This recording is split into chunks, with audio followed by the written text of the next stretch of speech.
Many times in life, we get stuck with the confusion which financial product to buy. Someone says mutual fund is the ultimate product to buy. Someone says an insurance product is the best thing to buy. Someone says a bank FD is the ultimate product to buy. And someone else says mutual fund is bad. Someone else says ULIP is bad. And someone says you are wasting your money in a bank FD. What is the right answer? Can the product be good and bad simultaneously? Whether really good product exists? In this episode on NRI Money Clinic, I am going to discuss the various aspects of this issue and help you arrive at a decision. This is NRI Money Clinic for you, and I am Dr. Chandrakant Bhatt, investment consultant and a financial planner.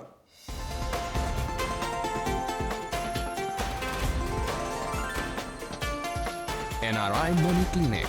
No hype, just the right advice.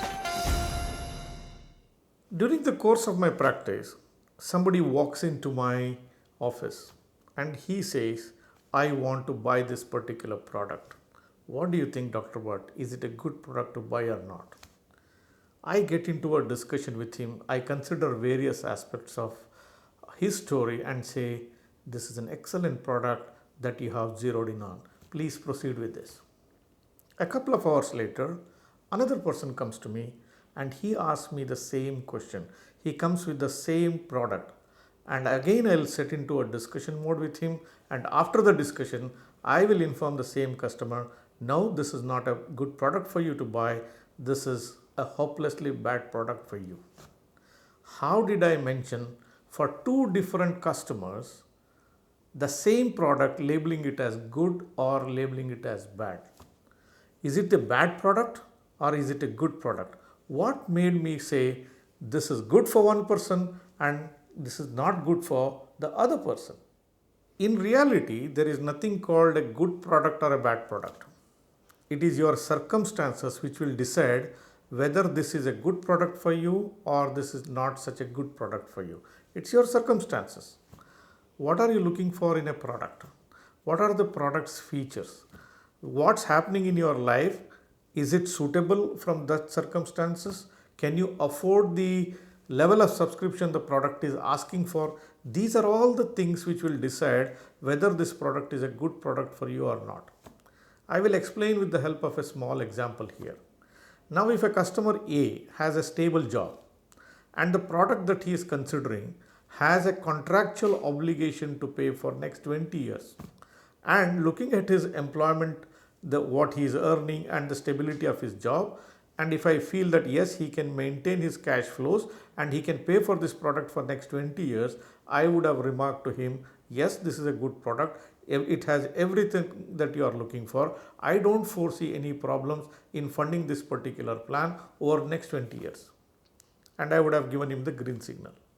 For the other person, if he is working on a contract job, let's say that his contract runs for 1 year, 2 years, auto renewed, or he may be terminated or anything, then if he comes to me and says, how about buying this particular product? The only problem is I have to pay for next 20 years, in which case I would have said, is there a guarantee that you will have a cash flow for next 20 years?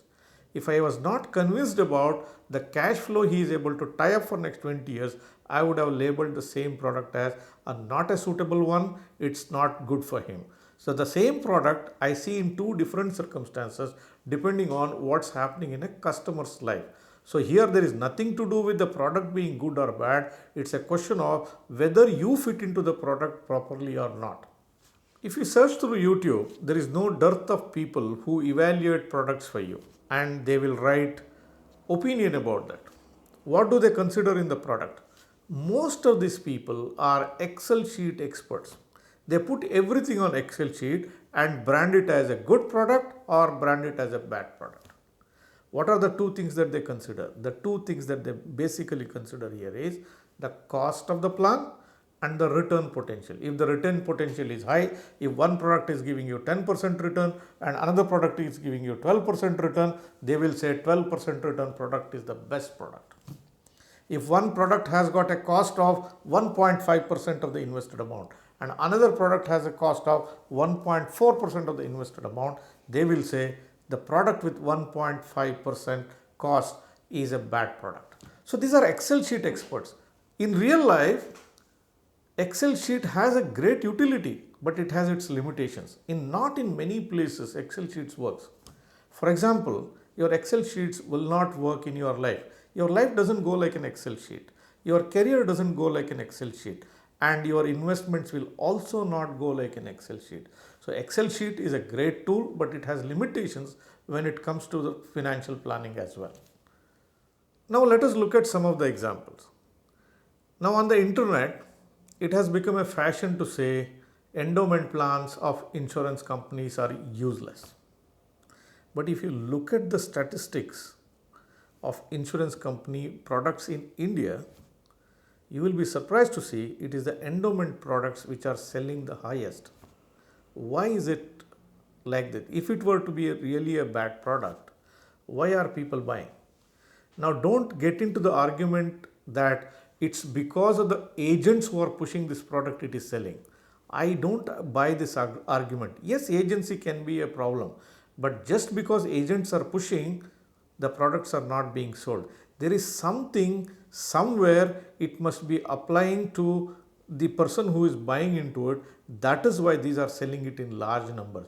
Just because we say that we are financial planners, we have no business to label it as the bad product.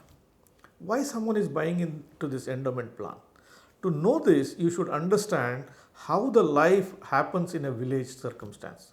In the beginning of my career, I was working in different villages. I know how the life goes on. People hardly save money there. So making a person save money itself is a big task. Now for a person who is earning a small amount of money, who is not saving money, you go and talk to him, give him sermons on financial planning, how you have to do your insurance, how you have to do a retirement, how you have to do your emergency fund. He just doesn't understand. But suppose if you are able to propose him one single product wherein which he gets his insurance, he will be able to save some money. If something goes wrong, he will have something to fall back on, and at periodical intervals he gets some amount of money, they will buy into it. Now put it on an Excel sheet and say an endowment plan gives you 3.5%, 4% return and say it is useless, just doesn't make sense. Now the returns here is not 3.5%, 4%. For a person who is not saving any money at all, the returns to him here should be considered as 103 and 104%. If he has not put money into this particular plan, he would have spent all the money. So the product has an utility. There is a constituency of people to whom it really applies for. Let me tell you one more example. This product is an hopeless product when it comes to the question of giving the returns. But it's one of the finest product the investors have really found, especially at the lower rung of the society. You would have heard about a scheme called the Pygmy scheme. In fact, one of the banks of yesteryear, Syndicate Bank, was built around the Pygmy collection. What is this Pygmy collection? A collecting agent goes and meets these people, of businessmen, agriculturalists, or whoever it is. He collects money from them at regular intervals and comes and remits this money into bank. It's a small saving. Every day he picks up money from these people, comes and deposits in the bank. He gets a commission of 2%, 3%, whatever it is. Now imagine you going and putting the money in the bank and the bank giving you 6-7% FD. Out of that, 2 to 3% is going for this collection agent. Now if you are a person who is evaluating the product on a return basis, you would say this is a hopeless product. It is costing a great deal of money. The person who is picking up the money is eating a lot of commissions. But look at the utility of this product. The human tendency is that we spend money when we have it. But suppose if you are able to collect this money on a daily basis and you inculcate a habit of saving in the minds of people, it will come really handy. So there is a utility. The product is expensive, but it leaves to the requirement of the person who is subscribing for the schemes.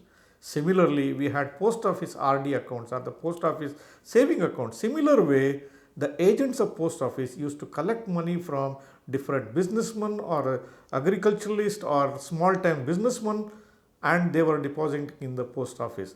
This too has a utility, even though it gives you a smaller rate of return.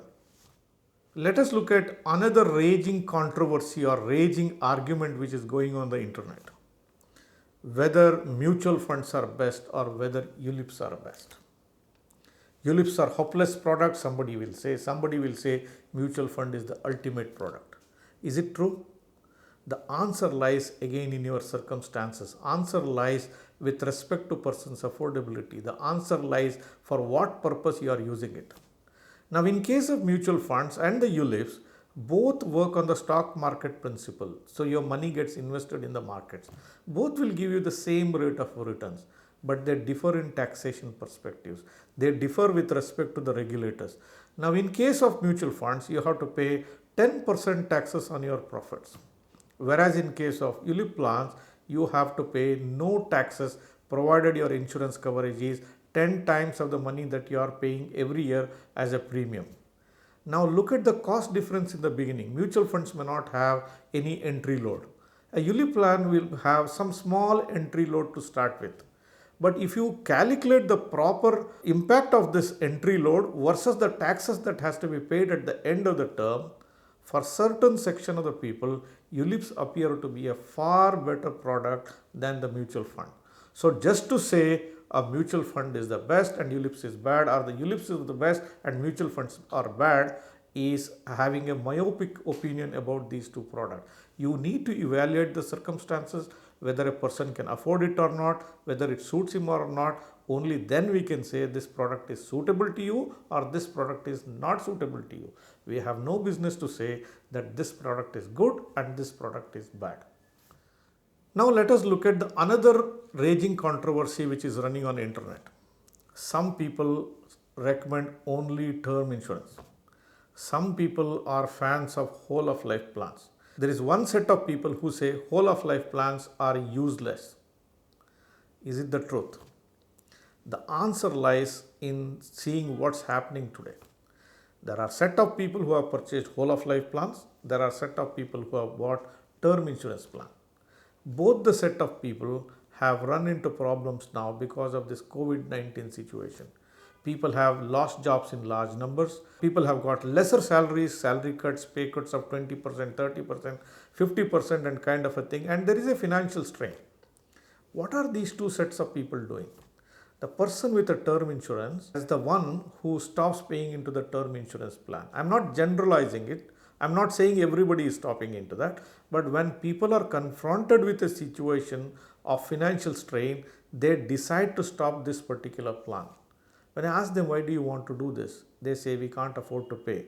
And if I pay now, I don't get any money out of it at a later point of time. I will rather stop it and I'll buy something else later on.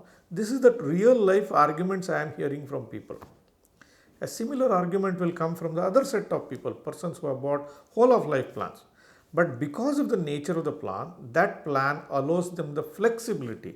It allows them a payment holiday, or it allows them a paid up status, or there is some cash which is there in the plan, and even when these people are not paying into the plan, their benefits will continue. So there is an advantage and disadvantage. A term insurance gives you reduced premium. Whole of life plans ask you to pay a higher amount of money. But when your circumstances are not in favor of you, there are flexibility feature which works in favor of your whole of life plan. So there is nothing to suggest that this plan is good and that plan is bad. You should see how you will react in different circumstances and make a recommendation or take a decision which suits you the most. Dear viewers, I would like to hear from you on the topic that I discussed. What is your views?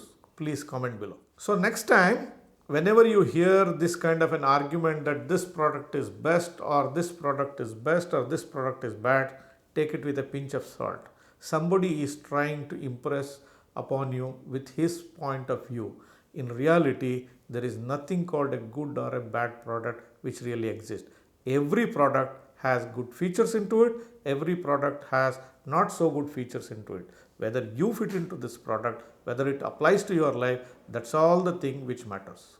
Dear viewers, if you think the topic that I discussed today was of any value to you, please give me a thumbs up. If you are watching this program for the first time, or if you are yet to subscribe for this channel, please hit the subscribe button and press the bell icon. Don't forget to share this video with your near and dear ones. I will be back with you with one another video on yet another subject very soon. Thank you very much for watching this episode on NRI Money Clinic. Press the bell icon for more details and subscribe our channel.